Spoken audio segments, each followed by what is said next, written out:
Hey, it is Wednesday, March 28th, 2018, and this is the Kanye News Roundup presented by Watching the Throne, a lyrical analysis of Kanye West. My name's Chris Lambert, and I'm gonna run you through what we have today, which, I'll start off, there's no album updates. I wish there was. One day there will be, and we'll get to celebrate that together, but today is just a bunch of kind of cool odds and ends. Let's see. For any vinyl collectors, Small Lamp shared on our Kanye the fact that 808s and Heartbreak is the lowest price on Amazon that it's been for a while. So if you want to cop that for just $23, you can follow the Amazon link that'll be down in the info, or just go to Amazon on your own and grab it. But that's available. You can also get the CD for as low as $6, which is pretty crazy. And I think the CD, as you can see, I purchased it December 2nd, 2013. Usually, though, one of the cool things about buying the CD on Amazon was that you got the audio rip for it, too, like the MP3 version. I don't know if they do that anymore, but it was great when they did. This is just one of my favorite pictures. We talked about the Kanye Silver Surfer meme yesterday, and him actually being on a surfboard now. That it goes from him surfing in the galaxy, like Silver Surfer, to now this. It's just, nice job, John Wees. That's pretty amazing. If anybody wants to contribute to Alex Hannibal 1997's research project and pitch in their thoughts on 808s and Heartbreaks, I guess this is kind of crowdsourcing an essay writing, but we all have our opinions on 808s and like to share it. The post is getting a lot of great comments, so you can go there, contribute if you want. And this is one of my favorite things that's happened over the last couple days. The Blame Game emoji meme, which is just, I already love Blame Game. And the Chris Rock verse in it cracks me up every time I hear it. It's been one of my favorite things, especially how much I love postmodern art in general. The Chris Rock segment in that song, how postmodern it is, how kind of meta it is, never fails to like appeal to my like artistic love, I guess. But then just also my comedic love. So this emoji vomit is incredible. And this guy, Tyler Mulvey, posted that he went on TMZ yesterday to defend Kanye. So, click through to his Twitter account in the video if you want to watch. It's pretty funny. They're discussing the fact that at the factory that makes the Calabasas shoes, this thing fell on somebody's foot, injuring them. So the hosts of TMZ are talking, and then Tyler eventually comes on and gives his take defending Kanye, which is very hyperbolic and comedic. Pretty funny. So there'll be a link for that to check that out.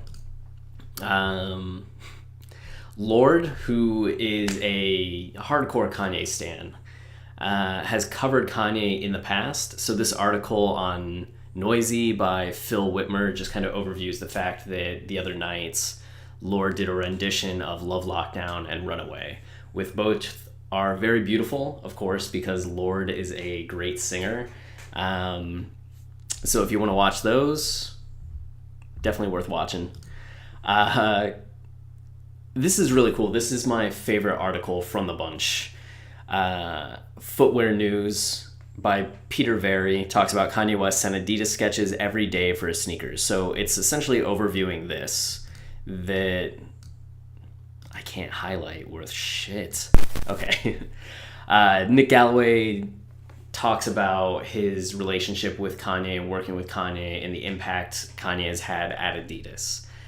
Very insightful. And the thing that I love the most, aside from, somebody else talking about how motivated Kanye is and how motivating Kanye is this part down here when asked about where the collaboration could go next, and Galway responds with nowhere predictable. Like, that's our Kanye, right? Like, not our Kanye, but our Kanye. And with each album, it's been completely different than the previous one. So the fact that he does that in his music, he does that with fashion, he does that when he works with other people and gets them to that point, it's really cool to see. Actually, I lied. This might be my favorite article from this group. So David Mazal, favorite article, Ophelia Garcia Lawler. It turns out that Scooter Braun and Mazal have started Mythos Studios, which will make its own hit comic book movie franchise in live action and animated formats.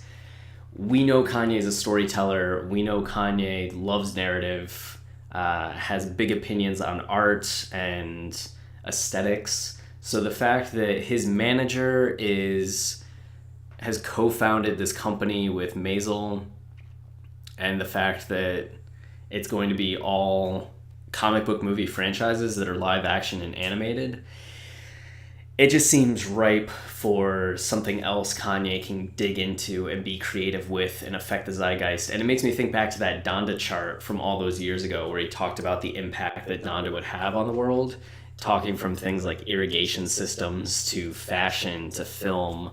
And Kanye's slowly getting there. This is assuming that he's part of this, but the fact that, as you can see, Team Kanye Daily has said that Kanye and Mazal have been seen together more than twice.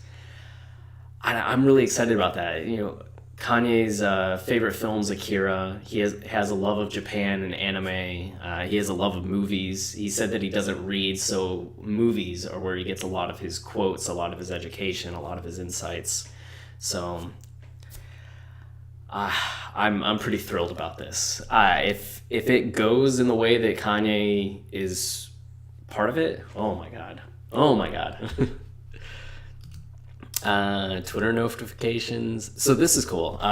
Steve Aoki talks about working on the Forever remix, which was really the song that I think introduced the world to Drake. And that remix was fucking awesome with Kanye, Lil Wayne, Eminem, and Drake, of course. So if you want to hear Steve talk about that and give his insight on, talking with Drake, talking with Kanye, definitely check that out. And then Team Kanye Daily had shared this video Kim posted on her Instagram. It's just a lot of the memorabilia that Kanye still has from his different eras. All the sunglasses, the buttons and everything, these hearts.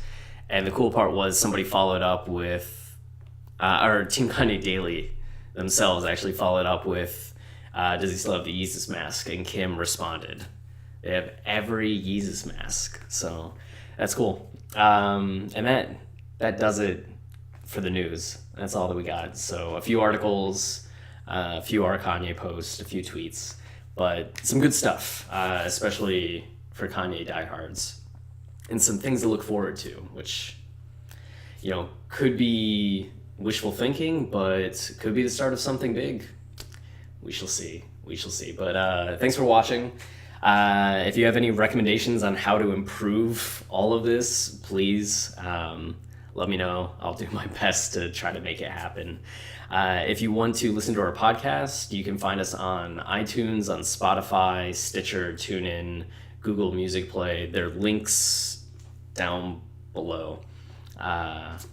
And if you want to follow us on Twitter for a ton of Kanye conversation and Kanye engagement with the Twitter Kanye community, it's at Kanye Podcast. And if you like what we're doing and want to support us, you can do so financially fiscally through patreon.com, which is just patreon.com/Kanye Podcast, or leaving us a review on iTunes, subscribing here, watching other videos. All of that is much appreciated. So until tomorrow when we record again, cheers.